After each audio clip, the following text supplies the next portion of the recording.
ஆச்சி மசாலா. எந்த சமையலும் ருசி தேடும் ரகசியம். 20 ரூபாய். இந்த 2 பெண்கள் அது வந்து ஒருத்தர் அதில் தாவேகா நிர்வாகி கூட அந்த மாதிரி வந்து பண்ணியிருக்காங்க. நான் என்ன கேட்குறேன், இதைத்தானே அந்த திமுக பண்ணிக்கிட்டு இருந்தாங்க, ஓரளவுக்கு அதிமுக பண்ணிக்கிட்டு இருந்தாங்கன்னு சொல்லலாம். திராவிட கட்சிகள் பண்ணி உங்களுக்கு தான் இளைஞர் சக்தி அப்படியே உங்களுக்கு பின்னால் பெருகி அப்படியே வந்து நிற்கிது. பாகுபலி மாரி ஆட்சிக்கு வந்துட்டீங்க, ஏதோ ஒரு நம்பருக்கு பேர் வச்சு மேனேஜ் பண்ணி உட்கார்ந்துட்டீங்க, ஆட்சியை நல்லபடியாக செய்யுங்க, அப்போ தானாக வருவாங்க. நான் சொல்கிறது வந்து நீங்கள் புடவை கொடுக்காமையே வருவாங்க. அதை விட்டுட்டு இந்த புடவை கொடுத்து வாங்குறது, 200 கொடுத்து வாங்குறதுன்னு அதுதான் ஏற்கனவே செஞ்சுட்டு இருந்தாங்களே, நீங்கள் எதுக்கு பண்ணுறீங்க? இந்த மார்க்கு சொர்ண பூமின்னு ஒன்று இருந்துச்சு. ஆமாம், இது ரொம்ப வருஷம் முன்னால், அது ஒரு 15 வருஷம் முன்னால் ஏதோ ரியல் எஸ்டேட்டு, இப்போ என்னமோ ஏதோ ஒரு ஸ்கொயர் கீருங்கெலாம் பேசிட்டாங்க திமுக ஆட்சியில். இந்த மாதிரி அப்போ அது வந்து மார்க்குன்னு எங்கே பார்த்தாலும் அவங்க நிலம் வாங்கி போகிறது, இது ரியல் எஸ்டேட்டு கொஞ்சம் அது ரொம்ப ப்ராப்ளமாக இருந்தாங்க. அப்போ இந்த குற்றங்களிலிருந்து, இந்த குற்ற வழக்குகளிலிருந்து விடுதலை பெறணுங்கிறதுக்காக தாவேகா வர்றாங்க. எப்படி ஒரு காலத்தில் வந்து திமுக வந்து குற்றவாளிகளின் முகாம், குற்றம் செய்ய விருப்பப்படுபவர்களின் ஒரு முகாமாக குற்றவாளிகளின் கூடாரமாக இருந்ததோ, இப்போ அந்த இடத்துக்கு திமுகன்றது அந்த பேர் எடுத்துட்டு தாவேகான்னு அந்த கூடாரம் ஆயிடுச்சு. இப்போ சமீபத்தில் நடந்த ஒரு ட்ரெண்ட் என்னென்னா, எல்லாரும் வர்றவங்களாம் திமுகவில் யாருமே பெரியவர் திரு மு.க. ஸ்டாலின் அவர்களை யாருமே சந்திக்கிறது இல்லையா. எல்லாரும் சின்னவர் மன்னவரை விட்டுட்டு சின்னவரை தான் பார்த்துட்டு போகிறாங்களாம். அவரை கேட்டால் அவர் என்ன சொல்கிறாராம், இல்லைங்க, அன்பில்லாதவங்களிடம் வந்து கொடுக்கக்கூடாது, அன்பில் சிறந்தவர்கள் தான் நம்ம கொடுக்கணும் பொதுச் செயலாளர். ஏன் இளைஞர்களுக்கு கொடுக்கக்கூடாது?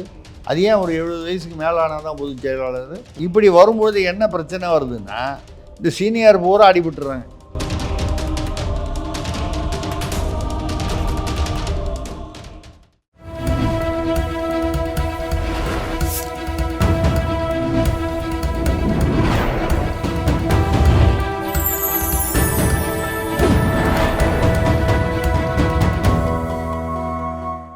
சேனல் 5 தமிழ் நேயர்களுக்கு வணக்கம்.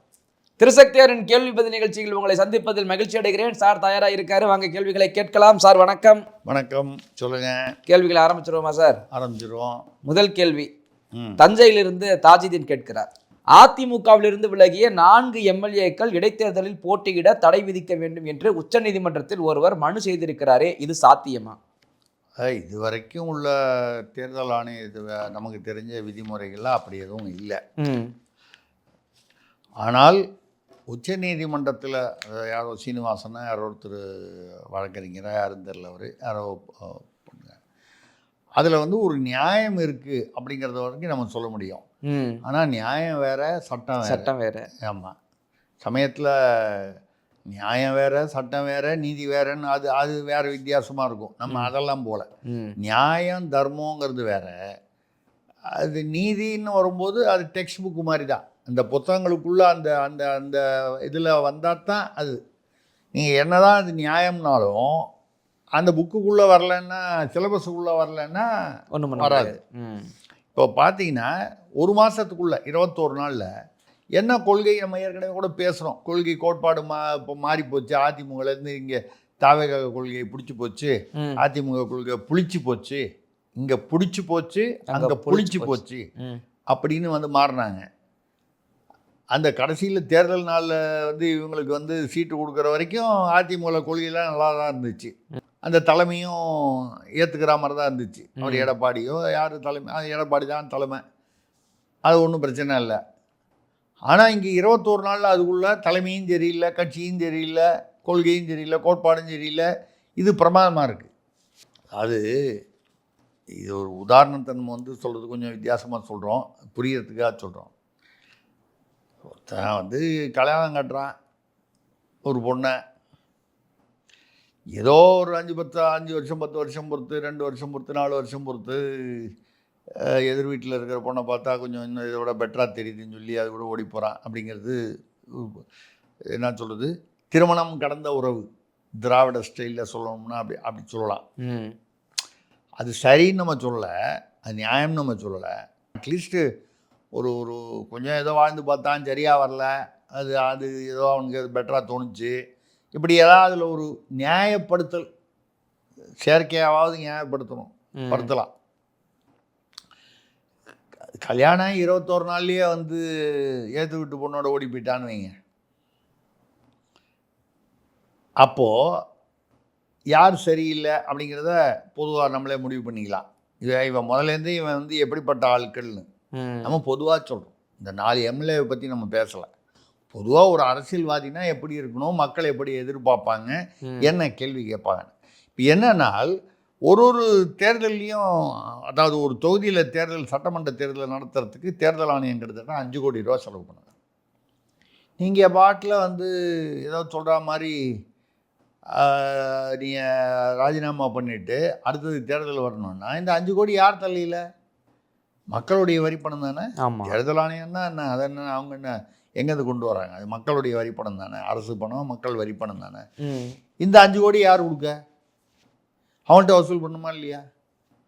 அதான் ஒருத்தரும் வந்து ஓட்டுக்காக எவ்வளோ, ஒருத்தர் யாரோ திமுகவில் ஒருத்தர் வந்து இவ்வளோ செலவு பண்ணாருனாங்க. அதிமுகலேயே ஒரு அம்மா இங்கே கூட தலையில் அது என்ன ஊதா கலர் ரிப்பன்னு வச்சுருப்பாங்கன்னு சொன்னாங்க. யார் நமக்கு தெரிய புரியல நமக்கு. அது ஊதா கலர் ரிப்பன் அவங்க வந்து 10,000 ரூபா ஒரு ஓட்டுக்கு கொடுத்தாங்க. அப்படியெல்லாம் வந்து அந்த அந்த அந்த அந்த அந்த மக்கள், அந்த அந்த அந்த குடியில் இருந்த மக்கள்லாம் வந்து லாலி பாடினார்கள், லாலி குடி அப்படின்னு சொன்னாங்க. மக்கள் சந்தோஷத்தில் லாலி பாடினார்கள் என்று சொல்லுவாங்க. அப்படி அதெல்லாம் அதுக்கெல்லாம் எவ்வளோ கோடி கொடுத்துருப்பீங்க. இந்த இடைத்தேர்தல் வரும்போது ஒன்று அந்த 5 கோடியை கட்டிட்டு இடைத்தேர்தலில் நில்லுங்க, அப்போ மக்களுக்கு சுமை இல்லாமல் இருக்கும். இல்லை இந்த மாதிரி வந்து திடுதிடுப்புன்னு விட்டுட்டு போகிறது, இந்த கட்சிக்குன்னு சொல்லலை, பொதுவாக இந்தியா பூரா எந்த கட்சியாக இருந்தாலும் இந்த மாதிரி உடனடியாக வந்து கட்சி மாறுவது என்பது, இதை யார் செய்தாலும் எந்த கட்சிக்காரர் செய்தாலும் அவர்களுக்கு வந்து ஒரு குறைந்தபட்சம் ஒரு டேர்ம் 5 வருஷமாவது அவர்கள் தேர்தலில் இருக்கக்கூடாது. இப்படி கொண்டு வரதில் ஒரு நியாயம் இருக்குது. ஆனால் உச்சநீதிமன்றம் அது எவ்வளோ தூரம் இல்லை, இப்போ இருக்கிற சட்ட அமைப்பில் இல்லைன்னா, எத்தனையோ சட்ட அமைப்பில் இல்லாத விஷயங்கள் புதுசாக வரலையா? அம்பேத்கர் அவர்கள் தலைமையில் அந்த குழு உருவாக்கிய சட்ட அமைப்புக்கு அப்புறம் எனக்கு தெரிஞ்சு 200 வரையும் என்னமோ வந்து திருத்தங்கள் வந்திருக்கு, சட்ட திருத்தங்கள். ஆமாம், சுமார், நான் சொல்கிறது தோராயமாக சொல்கிறேன். ஏன் அது 201வது தடவை வந்துட்டு போகுது? சட்ட திருத்தம் பண்ணுங்க, இல்லை உச்சநீதிமன்றம் தீர்ப்பு கொடுத்து அதன் மூலமாக ஒரு திருத்தம் கொண்டு வாருங்க. இதை மாதிரி வந்து பச்சோந்திகள் போல் எந்த கட்சியிலேருந்து எந்த கட்சிக்கு போனாலும் சரி, இதில் வந்து நான் வந்து திமுக, அதிமுக, காங்கிரஸ், பாஜக, விசிக இதெல்லாம் ஒன்றுமே இல்லை. பொதுவாக இந்த மாதிரி வந்து இந்த சுயநலனுக்காக போகும்போது அதில் வந்து நம்ம அவர் அம்பாசமுத்திரத்தில் அவர் இசை அவர்கள் எம்எல்ஏ, அவர் வேறு பயங்கர காமெடி பண்ணுறார். என்னுடைய தொகுதி மக்களுடைய நலனுக்காக தான் நான் ராஜினாமா பண்ணேன். என்ன 21 நாளைக்கு முன்னால் உங்களுக்கு அந்த தேர்தல் இதில், அது ஒரு மாதத்துக்கு முன்னால் தேர்தலில் நின்னீங்களே, அப்போ உங்கள் மக்களுக்கு வந்து எது நலன்னு தெரியலையா உங்களுக்கு? ஐயா நீங்கள் நிற்காமல் இருந்திருந்தாலே ஒரு கால் அது நலனாக இருந்திருக்குமோ மக்களுக்கு?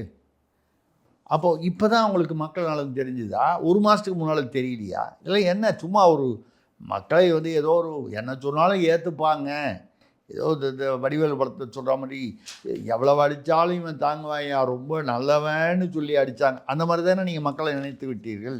இப்போ இந்த உச்சநீதிமன்றத்தில் வழக்கு பதிந்த வரைக்கும் அதில் ஒரு நியாயம் இருக்குது. நீதிமன்றம் என்ன முடிவு பண்ண போதோ தெரியாது. Okay sir. அடுத்ததாக கோயம்புத்தூர்லேருந்து ஸ்ரீராம் விஸ்வநாதன் கேட்கிறார், தனியார் துறையிலும் இடஒதுக்கீடு சட்டம் கொண்டு வர வேண்டும் என்கிறாரே திருமாவளவன். இது சும்மா வேண்டாமல் சும்மா என்னத்தாது. அவர் ஏற்கனவே இப்போ பார்த்தீங்கன்னா கெஞ்சியிருக்காரு. காங்கிரஸிடமும் தாவேகாவிடமும் வந்து தலைமையிடமும் அவர் வந்து கோரிக்கை விடுத்திருக்காரு. எங்கள் கட்சியிலேருந்து வந்தால் நீங்கள் ஏற்றுக்காதீங்க, நம்மளாம் ஒரே கூட்டணியில் வேறு இருக்காங்களே, இப்போது ஆட்சியில் பங்கில் வேறு எல்லாம் ஒன்றா இருக்காங்களே, இது விசிகாவிலேருந்து வந்தால் காங்கிரஸோ இல்லை தாவேகாவோ திமுகவில் போய் ஏற்றுக்காதீங்கன்னு சொல்ல முடியாது. சொல்ல முடியாது. முடிஞ்சால் அவன் வந்து இருக்கிறதுக்கு தான் பார்ப்பாங்க திமுகவில். அதிமுகவில் போய் இங்கேருந்து விசிகாவில் அங்கே போய் அங்கே சேரத்துக்கான வாய்ப்புகள் குறைவு, இல்லை பாஜகவுக்கோ வேறு எங்கேயோ போகிறதுக்கான வாய்ப்புகள் குறைவு. அப்போது ஒன்று காங்கிரஸுக்கு போகணும், அதோட முக்கியமாக தாவேகாவுக்கே போயிட்டா நேரடியாகவே போயிடலாம். அது ஏன்னா காங்கிரஸ் மூலமாக வேறு அது மாதிரி வந்தால் ஏற்றுக்காதீங்கன்னு கோரிக்கை விட்டுருக்காரு. இப்போ இருக்கும்போது இப்போ எதாவது பண்ணி கட்சியை அவர் வந்து காப்பாற்றணும். ஏதோ வன்னியரசு இருக்கார், அதனால் வந்து இவருக்கு பாதுகாவலராக இருந்து அவர் வந்து கட்சியை பாதுகாப்பார். நம்ம வந்து மாட்டாருன்னு சொல்லலை. வன்னியரசுக்கு ஒரு சந்தர்ப்பம் வந்தால் வன்னியரசும் அவர் கூட இருக்கார். அவர் பேர் என்ன, ஜோதிமணின்னு ஒரு எம்எல்ஏவும். அவங்க திடீர்னு தாவேக்காவுக்கு போகிறாங்கன்னு வைங்க, கட்சி தாவல் தடை சட்டம் வருமா? அவங்களுக்கு வராது. சட்டமன்றத்தில் 2 பேரும் போயிட்டாங்க, 100%. காமராஜர் ஒருத்தர் மன்னார்குடி இந்த அமமுகலேருந்து ஜனகர கட்சியிலேருந்து இப்போ அவர் தாவினார்னா கட்சி தாவல் சட்டம் அவருக்கு பாதிக்காது. அதுமாதிரி இவங்க 2 பேர் போயிட்டாங்கன்னு வைங்க, என்ன பண்ணுவார் அவர்? இப்போ கட்சியை ஏதாவது ஒரு கிரிப்பில் வச்சுருக்கணும். இப்போ எனத்தையாவது ஒன்று புதுசாக அடங்க மறு அத்துமீறுன்னு ஒரு காலத்தில் சொல்லியிருந்தார். இப்போ அதெல்லாம் முடிஞ்சு போச்சு. அடங்க மறுத்தவரே அடங்கி இருக்காருன்றது தான் வந்துருச்சு. இப்போ தனியார் நிறுவனங்களில் வந்து ஒதுக்கீடு செய்யணுன்னா முதல்ல அது வந்து நியாயமா சரி, அந்த மாதிரி ஒரு ஒதுக்கீடு. நான் வந்து பட்டியல் சமூகத்திற்கு ஒதுக்கீட்டுக்கு எதிரானவன் அல்ல, அதை தெளிவுபடுத்திடுறேன். அதே சமயத்தில் நான் சொல்கிறது என்னென்னா, ஒரு ஐஏஎஸ் ஆஃபீஸர் வந்து அவர் பட்டியல் சமூகத்தை சேர்ந்தவராக இருந்தால் அவருடைய குழந்தைகளுக்கு ஒதுக்கீடு எதற்காக? ஒரு ஐஏஎஸ், ஐபிஎஸ், இல்லை ஒரு பெரிய தொழிலதிபர் பட்டியல் சமூகத்தில் இல்லவே இல்லைன்னா ரொம்ப அதிகமாக இல்லை, அங்கே ஒன்று இங்கே ஒன்று இருப்பாங்க. அதாவது நல்ல பதவியிலும் நிதி நிலைமையிலும் இருக்கிறவங்களுக்கு அந்த ஒதுக்கீடு தேவையில்லை. அதில் வந்து நீங்கள் அந்த கிரீமி லேயர்னு ஏதாவது ஒரு சட்டம் வச்சு வறுமையில் இருப்பவர்கள் உண்மையிலேயே அந்த ஒதுக்கீடு அவசியமானவர்களுக்கு செய்யணுங்கிறதா நம்மளுடைய கருத்தும். ஆனால் தனியாரில் வந்து நீங்கள் அந்த மாதிரி கொண்டு வந்தால் எப்படி சொல்லிங்க? இப்போ அங்கே வெளிநாட்டிலேருந்து முதலீடு பண்ணுறான், இங்கே வந்து ஆரம்பிக்கிறான், அவனை போய் நீ வந்து ஒதுக்கீடு பண்ணு, அதை பண்ணு, இதை பண்ணுன்னா அவன் திறமைக்கு தான் முதலிடம் கொடுப்பான். பட்டியல் சமூகத்தில் திறமை உள்ளவர்கள் இருந்தால் அவர்களையும் அவன் எடுத்துக்கொள்வான். பட்டியல் சமூகத்தில் திறமை இருக்காது இல்லைன்னு நம்ம சொல்லலை. இப்போ திமுக ஆராசா இருக்கார், மிகச்சிறந்த வழக்கறிஞர், மிக புத்திசாலி, அப்படின்லாம் பட்டியல் சமூகம் தானே. எல்லாரும் எங்களை படிக்க விடாமல் இவர்கள் வஞ்சித்தார்கள், அவர்கள் வஞ்சித்தார்கள்னு சொல்லிங்களே, அந்த கல்வி முறையில் தானே அதே ஆராசாவும் படித்து இவ்வளோ பெரிய வழக்கறிஞராகி அவ்வளோ பெரிய 2G வழக்கில் 1,76,000 கோடினா எவ்வளோ சைபர்னே தெரியாது, அவ்வளோ பெரிய வழக்கில் வந்து சிக்கல் மாட்டினாலும் அதிலிருந்து மீண்டு வந்தார். அவருடைய சாமர்த்தியம், சாதுரியம். ஆமாம் இல்லையா? அப்போ இதே கல்வி முறையில் தான் அவரும் படிச்சிருக்கார். அவருக்கு மட்டும் என்ன ஃபாரினில் போய் அங்கேருந்து வந்து சொல்லி கொடுத்தாலும் இவர் போய் ஃபாரினில் போய் படிச்சுட்டு வந்தாரா? அப்படியா? தனியார் ஒதுக்கீடுன்னா நம்ம கேட்குறோம், எல்லாத்துலேயும் ஒதுக்கீடு. ஃப்ளைட்டில் போகிறாரு திருமாவளவன் அண்ணன், அந்த 2 பேரில் இந்த ஃப்ளைட் ஓட்டுறவங்கள ஒருத்தர் ஒதுக்கீடு ஒத்துப்பாரா? இல்லை ஏதோ உடம்பு ஏதோ ஒரு ஆப்ரேஷன் பண்ணணும், ஏதோ அந்த மாதிரி ஒரு மருத்துவ சிகிச்சை, இந்த டாக்டர் இருக்குல்ல டீமில் ஒதுக்கீடு ஒத்துப்பாரா?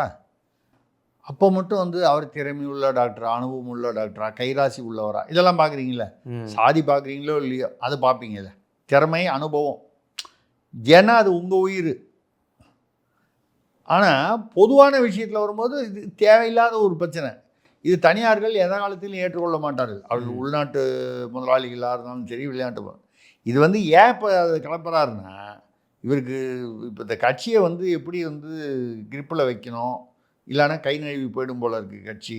இந்த மாதிரி சூழ்நிலையில் பாவம் அவருடைய நிலை நமக்கு புரியுது, பரிதாபமாக இருக்குது. இருந்தாலும் இப்படி சொல்கிறதுனால வந்து எந்தவித ஒரு ரியாக்ஷன் இருக்க போகிறதில்ல. இதுக்கு ஒரு பெரிய ஒரு எதிர்வினை வரும்.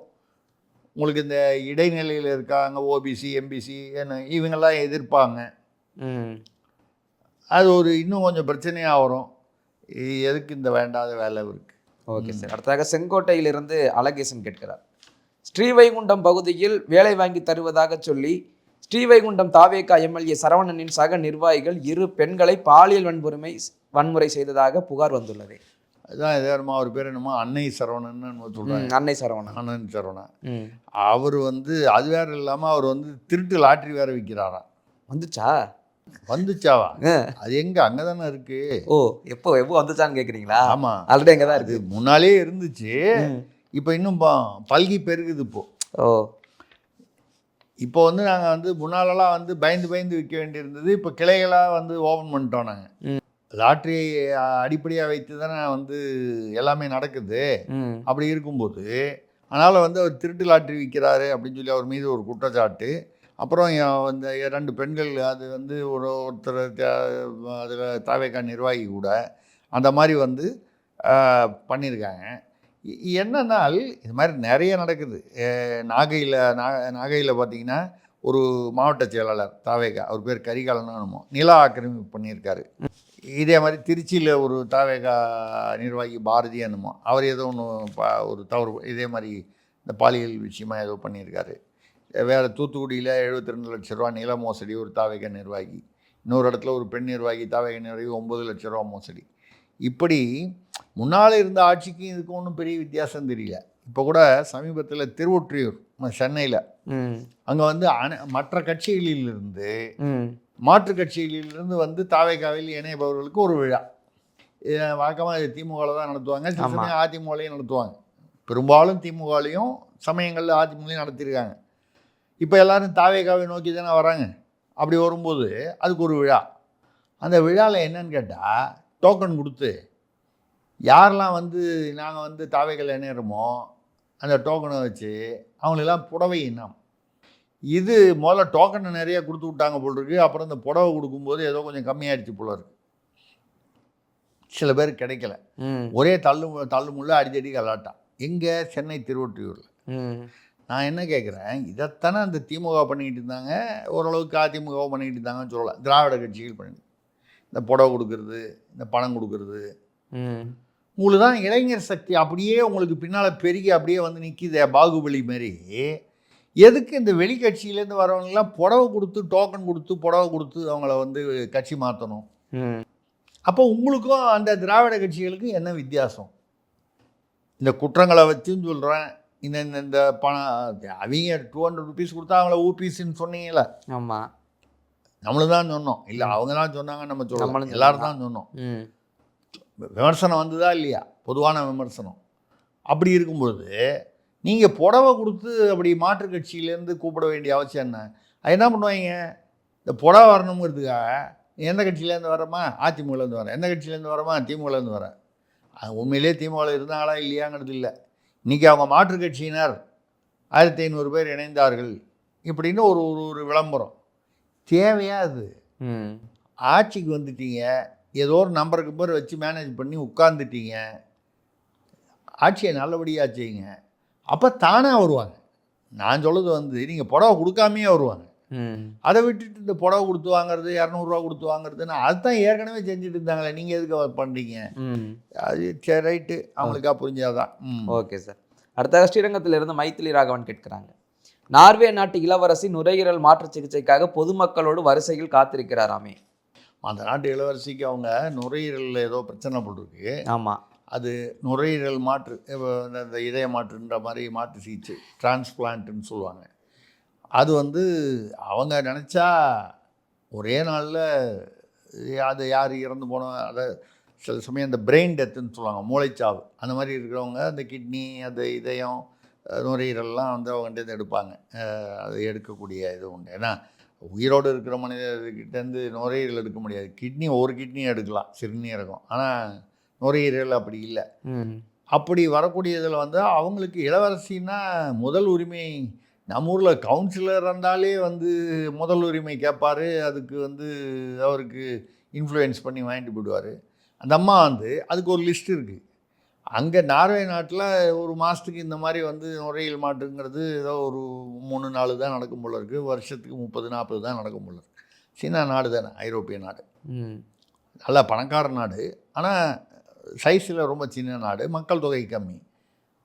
மக்களோட மக்களாக இவங்க வந்து என்னையும் வெயிட்டிங் லிஸ்ட்டில் வைங்க, அந்த ப்ரையாரிட்டி பிரகாரம் எனக்கு எப்போ வருதோ அப்போ பண்ணுங்கள். இவங்களுக்கு முன்னால் ரிஜிஸ்டர் பண்ணவங்களுக்கு முடிச்சுட்டு தான் எனக்கு பண்ணணும் அப்படின்னு சொல்லி அது வரிசையில் காத்திருக்கு. இல்லை என்ன ஒரு அபாயம் இருக்குன்னா, அது வரதுக்கு 1 வருஷம் ஆகுதுன்னு வைங்க. 1 வருஷத்துக்குள்ளே இவங்களுக்கு ஏதாவது உயிருக்கு அபாயம் கூட ஏற்படலாம், ஏற்படாமலும் இருக்கலாம், இருக்கட்டும். ஆனால் தன்னுடைய உயிரை கூட வந்து அதை கவலைப்படாமல் எனக்கு முன்னுரிமை தேவையில்லை, மக்களோடு மக்களாக இருக்கேன். நார்வேயில் போய் பிறந்திருக்கலாம், நம்ம இது என்ன செய்யுது, அவ்வளோதான். சரிங்க சார். அடுத்ததாக பரமத்தி வேலூர்லேருந்து கார்கிலா கேட்குறாங்க, பல மோசடி வழக்குகளில் சிக்கிய மார்க் நிறுவன முதலாளி GRK ரெட்டி தமிழக காங்கிரஸ் அமைச்சர் விஸ்வநாதன் மூலம் வழக்குகளிலிருந்து விடுபட முயற்சிப்பதாக தெரிகிறது. இந்த மார்க் சொர்ண பூமின்னு ஒன்று இருந்துச்சு. ஆமாம், அது ரொம்ப வருஷம் முன்னால், அது ஒரு 15 வருஷம் முன்னால் ஏதோ ரியல் எஸ்டேட்டு, இப்போ என்னமோ ஏதோ ஒரு ஸ்கொயர் கீருங்கெலாம் பேசிட்டாங்க திமுக ஆட்சியில். அந்த மாதிரி அப்போ அது வந்து மார்க்குன்னு எங்கே பார்த்தாலும் அவங்க நிலம் வாங்கி போகிறது, இது ரியல் எஸ்டேட்டு கொஞ்சம் அது ரொம்ப ப்ராப்ளமாக இருந்தாங்க. அதுக்கப்புறம் ஏதோ சில சிக்கல்களில் சிக்கி அவர் ரொம்ப வருஷமாக வாழ்க்கையில் நடந்துக்கிட்டு இருக்கு. அதுதான் காங்கிரஸில் இப்போ அமைச்சர் விஸ்வநாதன், அவர் பட்டியல் சமூகத்தை சேர்ந்தவர், ஏதோ துறையில் அமைச்சராக இருக்கார். அவர் மூலமாக வந்து அவரை பிடிச்சி இந்த வழக்குகள்லேருந்து விடுதலை ஆகணும். ஆக புதுசாக குற்றம் பண்ணுறவனும் இப்போ தான் போன எபிசோடில் பேசணும், அவர் தளபதியுடைய திமுக அவர் தம்பி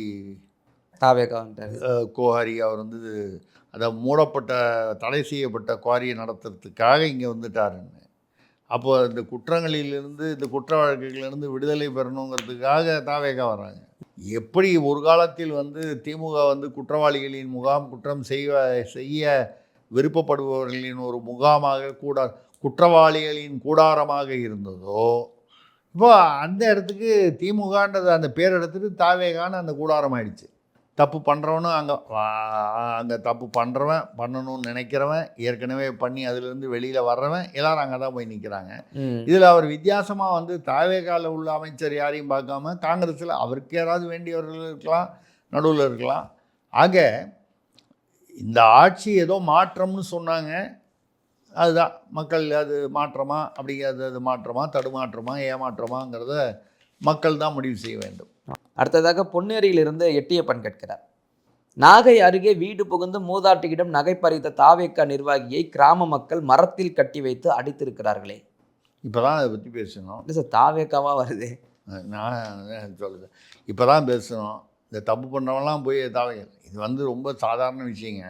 சாதாரணமாக இப்போல்லாம் என்ன ஆயிடுச்சுன்னா, ஊரில் ரவுடி, பிக் பாக்கெட்டு, செயினை பறிக்கிறவன், இது கொள்ளடிக்கிறவன் எல்லாருமே ஏதோ ஒரு கட்சியில் போய் இணைஞ்சிருவான். ஆமாம், அதில் போய் ஏதாவது காசுக்கு செலவு பண்ணி ஏதாவது சும்மா ஒரு லெட்டர் பேடு அளவுக்கு விஷிங் கார்டு அடிச்சுக்கிற மாதிரி ஒரு பதவி ஒன்று வாங்கிடுவான். அது ஒன்றும் புரோஜனம் இருக்காது. அதை வச்சுக்கிட்டு அவன் உருட்டிக்கிட்டு இருப்பான், அவன் பண்ணுற தப்பை பண்ணிக்கிட்டு இருப்பான். இது வந்து எல்லா கட்சியிலையும் நடக்கக்கூடிய விஷயம். இப்போ வந்து இது வந்து எவ்வளோ மோசமான விஷயம். இப்போ வரிசையாக நம்மளே ஒரு 3 நாள் சொன்னோம், நாகையில் நடந்தது, திருச்சியில் நடந்தது, மற்ற இடங்களில் நடந்ததுன்னு வரிசையாக ஒரு 4 மீட்டர் 5 மீட்டர் ஸ்ரீவைகுண்டத்தில் நடந்ததுன்னு. இப்போ பாருங்கள் இன்னொன்று வருது. மக்கள் வந்து பிடிச்சி வச்சு மரத்தில் கட்டி போட்டு அடிக்கிறவங்க. அப்படின்னா நீங்கள் தாவேகா நிர்வாகி, இவங்க எம்எல்ஏவாக வந்த ஆட்கள், அதுக்கப்புறம் அமைச்சர்களாக வந்த ஆட்களே இவங்களுடைய பின்னணி யார் என்ன ஏது ஒன்றும் புரியல. 9 பேருக்கு வந்து பொய்யான குவாலிஃபிகேஷன், கல்வி தகுதி வந்து பொய்யா கொடுத்துருக்காங்கன்னு தேர்தல் முடிஞ்சவொடனே பட்டியலோடு வந்துச்சு. உண்மையான தகுதி என்ன, வேட்புமனல் கொடுத்துருக்குறது என்னென்னு அதை பற்றி சத்தமே இல்லை. எந்த விதமும் கட்சி ஒன்றும் அதை பற்றி கவலைப்படல. யாராவது வழக்கு போட்டால் தான் அந்த மாதிரி விஷயங்களை வந்து அது வெளியில் வருமே தவிர, இந்த பத்திரிகையில் வர்றது, இந்த சோஷியல் மீடியாவில் வர்றது சும்மா படித்து பார்த்துட்டு நம்ம பேசுகிறதோடு சரி. அந்த அந்த அந்த புகார்கள் உண்மையா இல்லையா, அதோடைய உண்மைத்துவம் நமக்கு தெரியாது.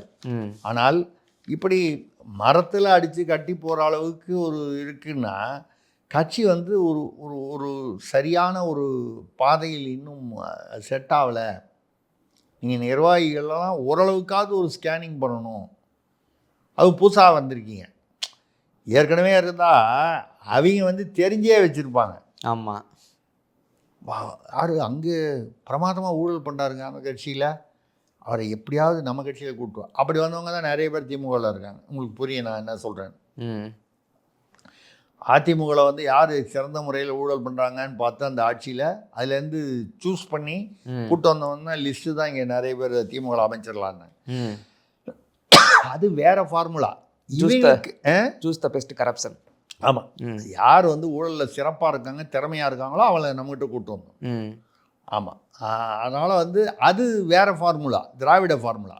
நீங்கள் அதுலேருந்து வித்தியாசப்படுறீங்கன்னா இந்த ஸ்கேனிங் வந்து செய்ய ஆரம்பிக்கணும். நீங்கள் ஒரு பக்கம் ஆட்சி நடத்துகிறோன்னா கூட அந்தந்த கட்சி வச்சு, அந்த மாவட்ட செயலாளரை வச்சு நிர்வாகிகள்னு இருக்கிறவன் யார் என்ன, அவனுடைய இது என்னன்னு மரத்தில் கட்டி வச்சு அடிக்கிற அளவுக்கு திருடிட்டான்னு சொன்னால் அது எவ்வளோ அதுவும் ஒரு ஆளுங்கட்சிக்கு.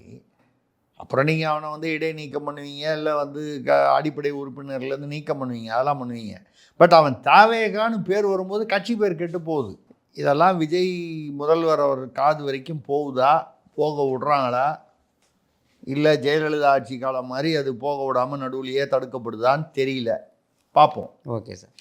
அடுத்ததாக சென்னையிலிருந்து அபு தாகிர் கேட்கிறார், மேட்டூர் அருகே காரில் 227 கிலோ குட்கா கடத்தியதாக தாவேகா நிர்வாகி பிடிபட்டிருக்கிறாரு.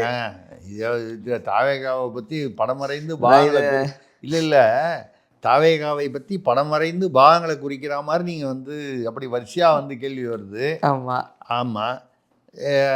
சரி, நாங்கள் அது என்ன போதை தடுப்பு பிரிவு ஒன்று ஆரம்பிக்கிறதா இருக்கோம். ஆமாம், தமிழ்நாட்டுக்கு.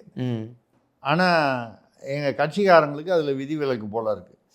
227 கிலோனா பெரிய கணிசமான காரில் வச்சே கடத்தி கொண்டு போயிருக்கானே குட்கா. இதை வச்சு அது தாவேகா நிர்வாகி.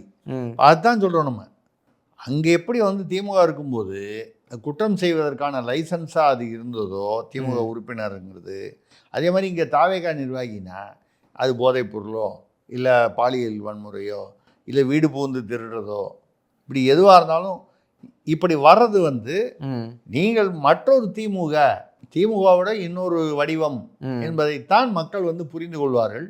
இன்றைக்கி வந்து நீங்கள் அந்த மெதப்பில் இருக்கலாம், அந்த சோஷியல் மீடியாவில் வந்துட்டோம்னு 6 மாதம் கழித்து உங்களுடைய அந்த இமேஜ் எந்த அளவுக்கு மோசமாக இருக்குன்றதை அந்த கட்சியினுடைய தலைமையில் இருப்பவர்கள் அதை கொஞ்சம் ஆராய்ந்து அதை சரி செய்யாவிட்டால் திமுகவிற்கு ஏற்பட்ட தோல்வியை விட மிக மோசமான தோல்வியை சந்திக்க நேரும்.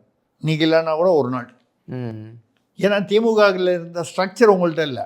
அவங்க அந்த ஸ்ட்ரக்சரை வந்து ரொம்ப கிட்டத்தட்ட 75 வருஷத்துக்கு மேலே கட்சி ஆரம்பித்து 50 வருஷமாக ஆட்சியில் இருந்து பண்ணியிருக்காங்க. நீங்கள் இப்போ தான் வந்திருக்கீங்க.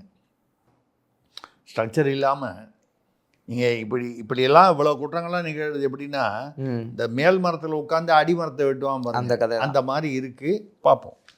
Okay sir. அடுத்ததாக சேலத்திலிருந்து மணிகண்டன் கேட்கிறார், நெல்லையில் 52 சட்டவிரோத குவாரிகள் மூடப்பட்டு ரூபாய் 262 கோடி அபராதம் விதிக்கப்பட்ட நிலையில் அபராதத்தை 13.5 கோடியாக குறைத்த ஜெயகாந்தன் IAS தாவேகா ஆட்சியிலும் தொடர்ந்து ஜமாய்க்கிறாராமே. எங்கே? நெல்லையிலையா? ஆமாம், நெல்லையில் 52 குவாரி. அதை மூடி பெருசாக கலெக்டர் தான் ஃபைன் போடுவார், ஆட்சியர். அது ஏற்கனவே போட்டிருக்காங்க. இல்லை ஒரு கால் நீதிமன்றம் கூட போட்டிருக்கலாம். அது நீதிமன்றத்துக்கு போச்சா இல்லை இங்கே ஆட்சியர் லெவல்லையே போட்டாங்களான்னு இப்போ அது தெரியல. அது நீதிமன்றம் போட்டிருந்தால் அது ஆட்சியர் குறைப்பதற்கான அதிகாரம் இல்லை. ஆமாம், ஆட்சியரே போட்டிருந்தால் இல்லை நீதிமன்றம் வந்து நடவடிக்கை எடு அப்படின்னு பொதுவாக சொல்லிடும். அதுக்கப்புறம் அபராதம் போட்டிருக்கலாம் ஆட்சியர். 262 கோடி. இப்போ அதை 13 ஆக்கியாச்சு. ஆமாம், 250 கோடி அந்த சட்டவிரோத அந்த குவாரி நடத்தியவர்களுக்கு லாபம். எவ்வளவுன்னு ஒரு பர்சன்டேஜ் கணக்கு வச்சுங்க அப்படின்னு. சரி, திமுக ஆட்சியில் இருந்தவர்கள் தான் அதிகாரிகள்லாம் அப்படிலாம் ஊழல் பண்ணிட்டாங்கன்னா, அப்படி ஊழல் பண்ணவர் நீங்கள் தொடர்ந்து இங்கேயே வச்சுருந்தீங்க அப்படின்னு சொன்னால் என்ன அர்த்தம் மக்களுக்கு புரியும்? அதே அதிகாரி தான் இன்னும் ஜமாய்க்கிறார். அந்த ஜெயகாந்தன் என்பவர் அவர்தான் அந்த ஊழலுக்கு காரணமாக. இதெல்லாம் வந்து அந்த ஊர் மக்களுக்கு தான் தெரியும். விவரங்கள் இன்னும் நமக்கு வந்து இந்த யாரோ பேர் சொன்னதுனால வந்து அவர் நல்லவர் கெட்டவர்னு சொல்கிற அளவுக்கு நமக்கு வந்து தெரிய வாய்ப்பு இல்லை. நம்ம சொல்கிறது நியாயம் இல்லை.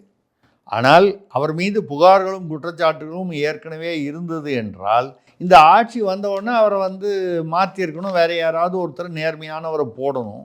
போடலை அப்படின்னு சொன்னால் உங்களுடைய நோக்கம் என்ன, உங்கள் நோக்கத்தின் நேர்மை என்னங்கிறத மக்கள் புரிந்து கொள்வார்கள். அடுத்ததாக வேலூர்லேருந்து ராஜாமணி கேட்குறாங்க, அதிமுகவில் கணிசமான பகுதி தாவேகா பக்கம் வந்துவிட்டது. திமுகவிலிருந்தும் பலர் வரவிருப்பதாக தெரிகிறது. இன்னும் தமிழக அரசியல் களத்தில் என்னென்னலாம் நடக்கப் போகிறது? எனக்கு என்னமோ ஒரு டவுட் என்ன வருதுன்னா, கொஞ்சம் நஞ்சம் அப்புறம் இந்த அம் ஆத்மி கட்சி, அப்புறம் மம்தா கட்சி, அப்புறம் அகிலேஷ் யாதவ் அதெல்லாம் தாண்டி அங்கே அமெரிக்காவிலேருந்து டெமோக்ராட்டு, இந்த பக்கம் ட்ரம்ப்புடைய ரிப்பப்ளிக் கட்சி, குடியரசு. அங்கிருந்தெல்லாம் தாவைகளை வந்து சேருவாங்க போல தெரியுது. ஏன் எங்கிருந்து இல்லாமல் வராங்க. எங்கிருந்தாலும் வாழ்க அப்படிங்கிற மாதிரி இங்கே வாங்க வாங்கன்னு கூப்பிட்றாங்க போல இருக்குது. அதனால் எங்கிருந்து வந்தாலும் நீங்கள் வாழ்க, வாங்க, எங்கிருந்தாலும் வாங்கன்னு சொல்கிறாங்க, வாழ்கன்னு சொல்லலை, வாங்கன்னு கூப்பிட்றாங்க போல இருக்குது. இப்படி அதிமுகலேருந்து வராங்க, திமுகலேருந்து. இப்போது சமீபத்தில் ஒரு டாக் அடிபட்டுருக்கு. அது உண்மையாக என்னன்னு தெரியல. ஏவாவேலு அவர்கள் ஏதோ வருத்தத்தில் இருக்கார். 25 எம்எல்ஏவோட அவர் வந்து தாவேகாவுக்கு வர்றதுக்கு பேசிக்கிட்டு இருக்காரு. அவருக்கு பின்னால் 25 எம்எல்ஏ இருக்காங்களாங்கிறது தெரியல நமக்கு.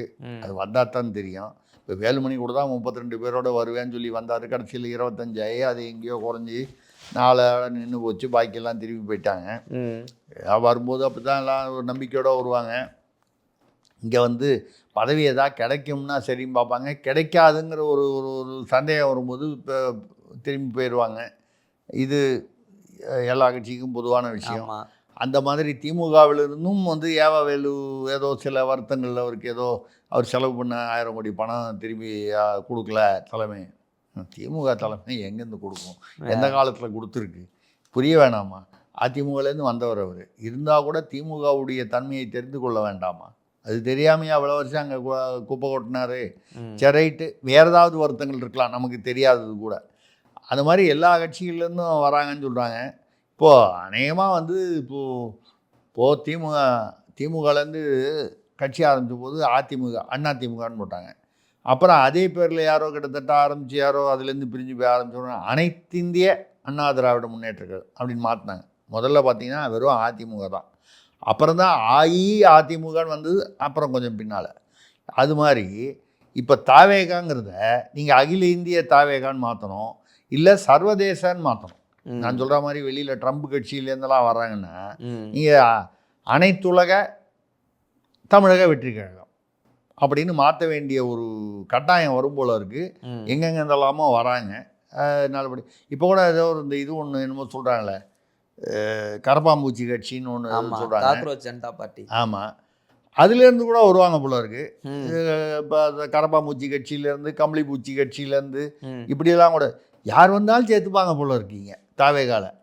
அப்படி ஒரு அதை என்ன சொல்லுவாங்க, ஏன்னா எவ்வளோ வேணாலும் தாங்கும் மகராசன் கப்பல்னு சொல்லுவாங்க. அந்த கப்பலில் எவ்வளோ வேணாலும் ஏற்றலாம்னு, எதை வேணாலும் எவ்வளவும் கொள்ளும் மகராசன் கப்பல்னு ஒரு பழைய பழமொழி உண்டு. அது மாதிரி எங்கிருந்து வந்தாலும் எவ்வளோ பேர் வந்தாலும் ஏற்றுக்கிறாங்க. அப்படி வந்தால் ஒரு கட்சி எப்படி ஒரு கட்டுக்கோப்பாக நடத்த முடியும் என்பதை பற்றி அங்கே யாரும் சிந்திக்கிறா தெரியல. நடக்கட்டும். Okay sir. அடுத்ததாக ஸ்ரீபெரும்புத்தூர்லேருந்து கலிய பெருமாள் கேட்கிறார், தாவேகா ஆட்சிக்கு வந்து மக்களுக்கு எதுவுமே நன்மை செய்யவில்லையா திருசக்தியாரே? நம்மளை போட்டு பார்க்குறாரு இவர். இல்லை, நம்ம வந்து அப்படி சொல்லலை. யாரையுமே வந்து நம்ம வந்து ஏதோ எல்லாமே தவறு அப்படின்னு எந்த கட்சியுமே சொல்ல முடியலை. இப்போ திமுக கூட ஆட்சி பண்ணும்போது அவங்களுக்கு தெரியாமையே தெரியாமலேயே அறியாமலேயே 1-2 நல்லதுக்குள்ள செஞ்சுருக்கலாம். அவங்க ஒரு காலம் அவங்ககிட்ட ஐயா அது மக்களுக்கு நன்மை பயக்கும்னு யாராவது சரியாக சொல்லாமல் சொல்லியிருந்தால் அவரெல்லாம் தடுத்துருப்பாங்களோ என்னமோ தெரியாது. ஆனால் ஏதோ 1-2 நடந்துருக்கலாம். நம்ம வந்து இல்லை அவர்களே தெரிந்தே கூட ஏதாவது ஒரு 10 விஷயம் அப்படி நடந்தால் ஒரு 2 நடந்தால் தான் நம்ம மறுபடியும் ஓட்டு வாங்க முடியுன்றதுக்காக அரசியலுக்காக செஞ்சுருக்கலாம். அந்த மாதிரி இப்போ வந்து அரசு பள்ளி இந்த பைகளெல்லாம் வந்து முதல்வர் விஜயுடைய படம்லாம் போடாமல் ப்ளெயினாக கொடுக்குறாங்க. திமுக ஆட்சியாக இருந்தால் வழக்கமாக வந்து ஒரு கலைஞர் படம், அடுத்தது ஸ்டாலின் படம், அடுத்தது உதயநிதி படம் அப்படின்னு போட்டு வச்சுருப்பாங்க. அப்புறம் பின்னால் இன்பநிதி படம் வர்றதுக்கு ரெடியாக இருக்கும். இது இந்த ரேஷன் கடையிலேருந்து எல்லா இடத்துலையும் பையில் இந்த பள்ளிக்கூடத்தில் பாட புத்தகம் பை எல்லாத்துலேயும் வந்திருக்கும். அது பண்ணலை அப்படிங்கிறது ஒரு பாராட்டப்பட வேண்டிய விஷயம். அப்புறம் பார்த்திங்கன்னா இந்த தனியார் பள்ளிகளில் வந்து இந்த கட்டண விவரங்கள்லாம் வந்து வெளிப்படையாக போர்டு போடணும்னு சொல்கிறாங்க. எப்போவுமே இந்த தனியார் பள்ளிங்கிறது அது ஒரு பெரிய வசூல். இவ்வளோ லட்சம் அவ்வளோ லட்சம்னு ஒரு வருஷத்துக்கு வாங்குவாங்க. அதை வந்து போர்டில் போடணுன்னா ரொம்ப வருஷமாக அது வந்து மக்கள் எதிர்பார்த்தா கூட அது போடாமல் இருந்தாங்க. அது ஒரு உத்தரவு போட்டிருக்காங்க. எவ்வளோ ரூபாயா வெளிப்படையாக போடு. ஏன்னா அப்படி போட்டால் தானே அதுக்கு மேலே கேட்டான்னா ஏப்பா போர்டில் இவ்வளோ போட்டிருக்கு இப்போ ஏன் அவ்வளோ கேட்குறேன்னு கேட்பானுங்களே. ஆமாம். ஸோ அதுவும் ஒரு வெளிப்படைத்தன்மை, டிரான்ஸ்பரன்சிக்கு உள்ள ஒரு விஷயம். அதே மாதிரி பார்த்தீங்கன்னா இதில் இந்த அரசு அலுவலகங்களில் இந்த பயோமெட்ரிக் வருகை பதிவு, கைவிரல் பதிவு. ஏன்னா அவன் வராமையே வந்தா மாதிரி அந்த இது பண்ணுவாங்க. ஒரு கார்டு இந்த பாஸ் ஆனால் ஒருத்தன் போகும்போதே 3 பேர் அது பின்னாலேயே போயிடுவான். இல்லை ஒருத்தன் வெளியே வரும்போது பின்னாலேயே 2 பேர் வெளியே வந்துடும். இதெல்லாம் நடக்கும். அந்த பக்கம் அரசு வேலைன்னு கைது போட்டு அந்த பக்கம் ஏதாவது வியாபாரம் பண்ணிக்கிட்டு இருப்பான் கடையில் உட்காந்து. அவன் கூட தனிப்பட்ட வியாபாரம். இந்த மாதிரியெல்லாம் வந்திருக்கிறது. அதே மாதிரி தொலைதூர மலை கிராமங்களுக்கெல்லாம் உண்மையான நிஜமாகவே பஸ் விட்றாங்க. திமுக ஆட்சியில் பஸ் விடதா சொல்லி ஒரு வாரம் விடுவாங்க, அப்புறம் நிறுத்திடுவாங்க. அப்படி இல்லாமல் இது இப்போ விட்டுருக்காங்க, தொடரும் என்று எதிர்பார்க்கலாம். இந்த மாதிரி சின்ன சின்ன விஷயங்கள் சார் பதிவாளர் அலுவலகங்களில் நிறைய அதிரடி நடவடிக்கை எடுத்திருக்காங்க. ஏன்னா நிறைய பணம் கொட்டுற இடம் அதான். ஆமாம், பத்திரப்பதிவுத்துறை தான். இந்த மாதிரி சில நடவடிக்கைகள் எடுத்திருக்காங்க. இந்த நடவடிக்கைகள் தொடர்ந்து நடைபெறுமானால் நிச்சயமாக வரவேற்கலாம், பாராட்டலாம். நம்ம இந்த ஆட்சியில் எதுவுமே நல்லது பண்ணலை அப்படி நம்ம அப்படி ஒரு இந்த விமர்சனமாக எதிர் விமர்சனம் வைக்க விரும்பலை. நல்ல விஷயங்கள் சிலது முயற்சி செய்கிறார்கள். அந்த முயற்சி செய்யும் பொழுது அந்த அனுபவம் இல்லாதது சில சமயங்களில் சில குளறுபடிகளுக்கு காரணமாக அமைந்து விடுகிறது. நான் கூட அந்த ஜீவோவை பற்றி சொன்னோம் பாருங்கள். இந்த டாஸ்மாக்கு ஜீவோ 90 ரூபா கேஸு. இந்த பழசை பற்றி நீங்கள் ரெஃபர் பண்ணாமல் போட்டிருந்தா பரவாயில்ல, ரெஃபர் பண்ணி போட்டிங்கன்னா நீங்கள் ஏங்க அவங்க பேரில் நடவடிக்கை எடுக்கலாங்கிற கேள்வி வருது. இந்த மாதிரி அனுபவமின்மை, அதை தாண்டி ஒரு நல்லது செய்ய வேண்டும் என்ற ஒரு எண்ணம் இருப்பது பாராட்டப்பட வேண்டியது. அதை செயல்படுத்த ஆரம்பித்திருக்கிறார்கள், தொடர்ந்து செயல்படுத்த வேண்டும் என்பதுதான் நம்மளுடைய விருப்பம். ஓகே சார், கேள்விகள் எல்லாம் முடிந்தது. இன்றைய நாள் காதோடு. ஏன்னா நம்ம எப்போ தாவேகாவை பற்றியே பேசிட்டு இருந்தால் அப்புறம் திமுகவில் கோச்சிப்பாங்களா மாட்டாங்களா? என்னங்க என்னதான் இருந்தாலும் நாங்கள் இப்போ தாங்க ஆட்சி இருந்திருக்கோம், இவ்வளோ வருஷமாக இருக்கிற கட்சி இப்போ தான் ஆட்சி பண்ணியிருக்கோன்னு. ஆனால் நம்ம அந்த பக்கம் போக வேண்டிய, காதை அந்த பக்கம் திருப்ப வேண்டிய ஒரு விஷயம்.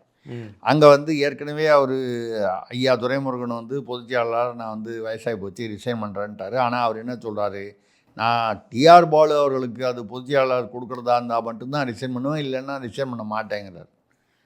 அது அவங்களுக்குள்ள ஒரு மேட்ச் ஃபிக்ஸிங் பண்ணிட்டாங்க போல இருக்கு. இதை இந்த ஐபிஎல்லாம் நடக்கும்னு சொல்லுவாங்களே அந்த மாதிரி. அது ஏதோ ஒன்று அவர் சொல்கிறாரு. ஆனால் அந்த போஸ்ட்டுக்கு இவர் ஏவா வேலு அவர்கள் அவர் எய்ம் பண்ணுறார். எனக்கு கொடுங்க, எவ்வளோ நீங்கள் கேட்கும் போதெல்லாம் பணம் அள்ளி கொடுத்துருக்கேன், எனக்கு கொடுங்கன்னு கேட்குறாரு. யார்? ஏவா வேலு. ஏன்னா டிஆர் பாலுவும் இவரை கம்பேர் பண்ணும்போது அவரும் வயதானவர், வயது மூத்தவர். யார்? டிஆர் பாலு. கப்பல்லாம் பாவம் அவர், ஏன்னா வயது அதிகமாக அது அந்த வயது மூப்பு வந்ததுனால தான் ஒரு 2 கப்பல் வாங்கினது கடை வாங்கினது தன்னோட பையன் கம்பெனி, இது அந்த கம்பெனி பையனோடதுன்னு கூட தெரியாத அளவுக்கு அவருக்கு வயது மூப்பு ஞாபகம் மருதி இருக்குது. அதெல்லாம் பேசிட்டான். ஆமாம், அவரை போய் பொதுச் செயலாளரை போட்டால் வயது மூப்பு இருக்கும்போது கஷ்டப்படுத்தக்கூடாது. அதனால் ஏவா வேலு பாவம் டிஆர் பாலு அண்ணனை தொல்லை பண்ணாதீங்க, எனக்கு கொடுங்கன்னு கேட்குறாரு. இதுக்கு நடுவில் அந்த பக்கம் கிளை குடும்பம் அந்த வகையிலேருந்து ஆராசா அவர்களுக்கு கொடுக்கணும்னு சொல்லி வருது. அதாவது பட்டியல் சமூகத்தவருக்கு பொதுச் செயலாளர்னு கொடுத்தா அது ஒரு பெருமை, ஒரு கிரெடிட். ஆனால் அந்த ஆராசா அந்த ஆடியோ வந்ததுக்கப்புறம் ஆடியோ ராசா ஆகிட்டார் அவர் மேலே ரொம்ப வருத்தமாக இருக்காங்க தலைமையில். இப்போ இது என்னென்னா, இப்போ சமீபத்தில் நடந்த ஒரு ட்ரெண்ட் என்னென்னா, எல்லோரும் வர்றவங்களாம் திமுகவில் யாருமே பெரியவர் திரு மு.க. ஸ்டாலின் அவர்களை யாருமே சந்திக்கிறது இல்லையா. எல்லாரும் சின்னவர் மன்னவரை விட்டுட்டு சின்னவரை தான் பார்த்துட்டு போகிறாங்களாம். இவரை கண்டுக்கிறதே இல்லையா.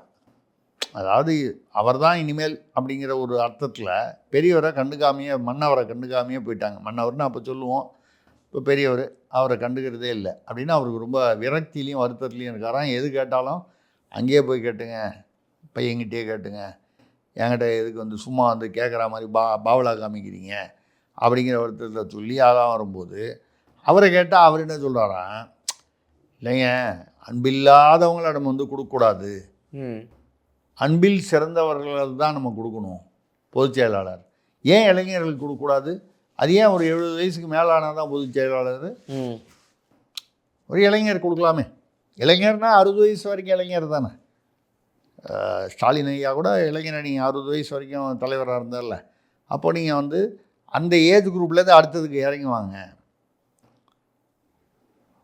அன்பில் சிறந்த என்னுடைய நண்பருக்கு கொடுத்துருங்க அப்படின்னு கேட்குறாராம். இவர் கொடுத்தா இவங்க எல்லாருமே, இந்த சீனியர் எல்லாருமே ரொம்ப டென்ஷன் ஆயிடுவாங்க. அவர் வந்து அவர்கிட்ட கொடுக்குறேன்னு சொல்லியாச்சுன்னா, கொடுக்கலன்னா அவர் பாட்டில் என்ன பண்ணுவார்? எந்த வீட்டுக்கு போனாலும் அங்கே போனாலும் விரிச்சு அழுவார்.